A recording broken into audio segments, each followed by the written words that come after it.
Will high yield dividend ETFs such as Roundhill, YieldMax, Cornerstone, and others survive the bloodbath we've been seeing in March 2025? Today's video, I'm going to talk about how these high yield dividends are performing. I'm going to compare some performance from XPAY versus XDTE and give you a recap of my portfolio. So stick around for that. Hi, my name is Alex. For those of you who are new, in this channel I talk about my high yield dividend portfolio, as I've invested $12,000 in the beginning of 2025 to test it out and to see if it's a viable option to create a passive income stream.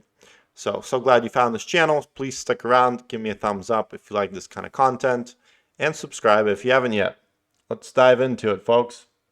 S&P 500, we're seeing a small recovery today, folks. This is pretty good. All right, this is my channel for those of you who are new. I got 28 subscribers. I had 29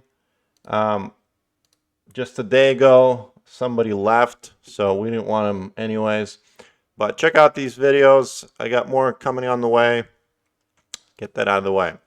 All right, more tariff wars, more dodgy news about what's going to happen. But we've seen a little bit of a recovery today, folks.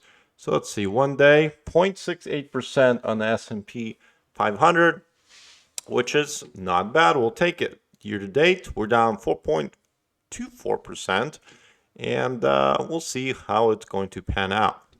Now, for those who are new, this is my portfolio, and yes, it looks very red. Now, I've invested in different types of funds here, from YieldMax, Cornerstone, and Roundhill, and I'm testing them out to see how they perform throughout all of the ups and downs. As you can see, overall my portfolio is down almost 19%.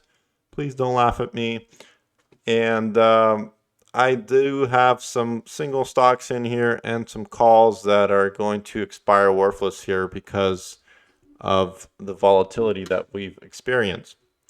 Now, set that aside. Let's just sort this by total gain to loss.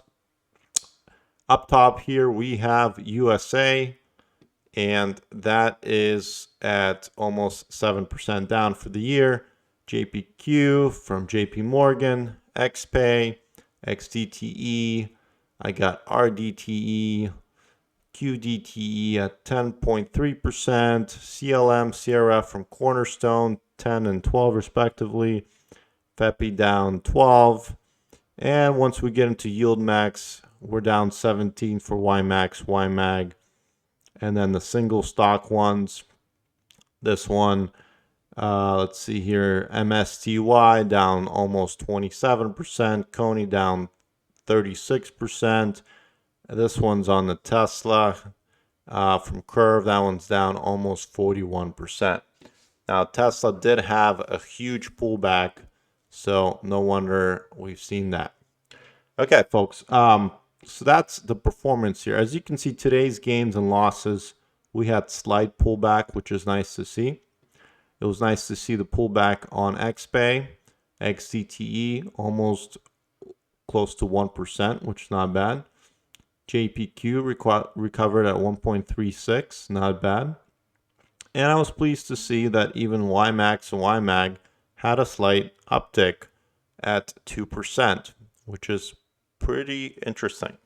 Now, what did I want to talk about today? And that is in regards to the performance of these stocks. So I'm curious, as everybody, what is going to be that perfect portfolio that we can build to allow us to leave that 9 to 5? Now, I do like the performance of Roundhill, and specifically from the XDTE and XPAY. I think they're really solid performers. Now, if I'm looking at the year-to-date chart, XDTE is down 7.59%. Now, that is obviously about 7%, 7.2% or 3.2% more than S&P 500.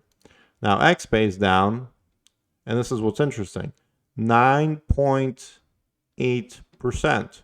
Again, we'll go to XDTE down 7.59, XPAY down 9.84%.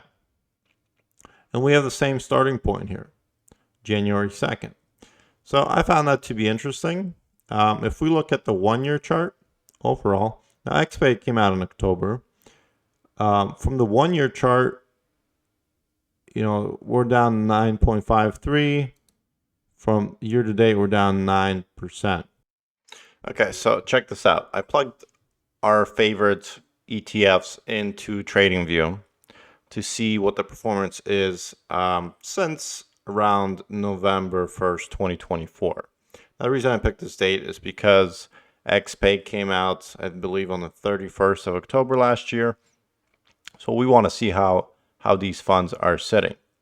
Now, as you can see, we have SPY is actually further down than JPEQ, which is kind of interesting. XPAY down 9.7, XDT down 11, QDT down 14, and YMAG down almost 17.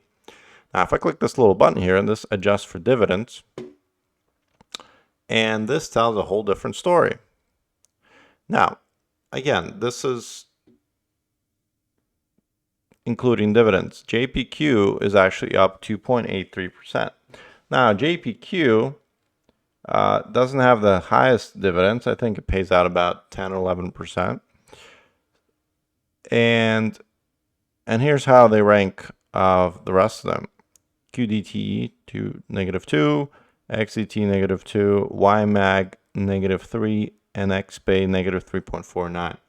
So XPAY actually had the largest dip since its inception. Now, if we go back 1 year, if I just click the 1 year, and obviously XPAY is not going to work for this because that fund hasn't been around for a year. But this is what I find to be interesting is the fact that YMAG actually goes up on top. And that one, I think, saw the most erosion.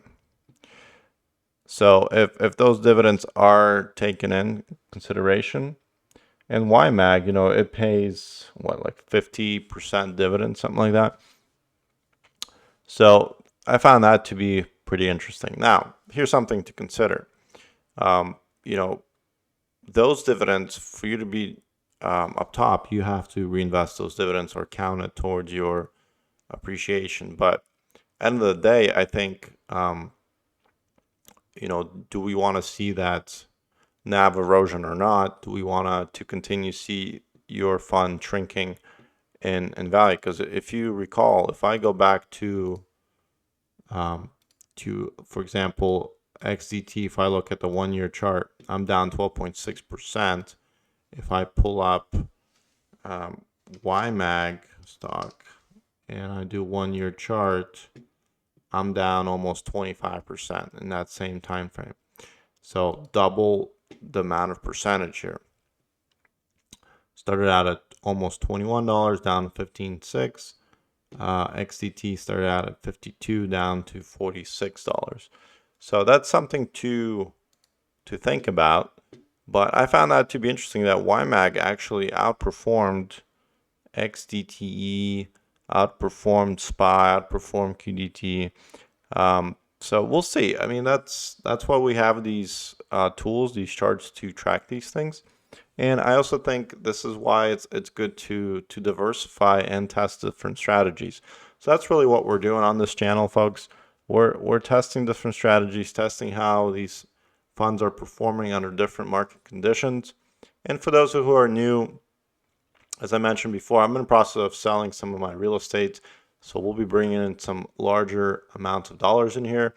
And I'm hoping to continue to invest into some of these funds and to build a portfolio that's going to withstand some of these storms and provide us a nice weekly or monthly dividend. Now, if you think that I should go after something that has the higher return up front, please leave a comment below. Or you think I should stick to something more conservative like JPEQ, something that's been around the block a little bit longer. I'd like to know your thoughts. Please leave a comment below. Subscribe to this channel, and we'll see you on Friday on our weekly review. Thanks, guys.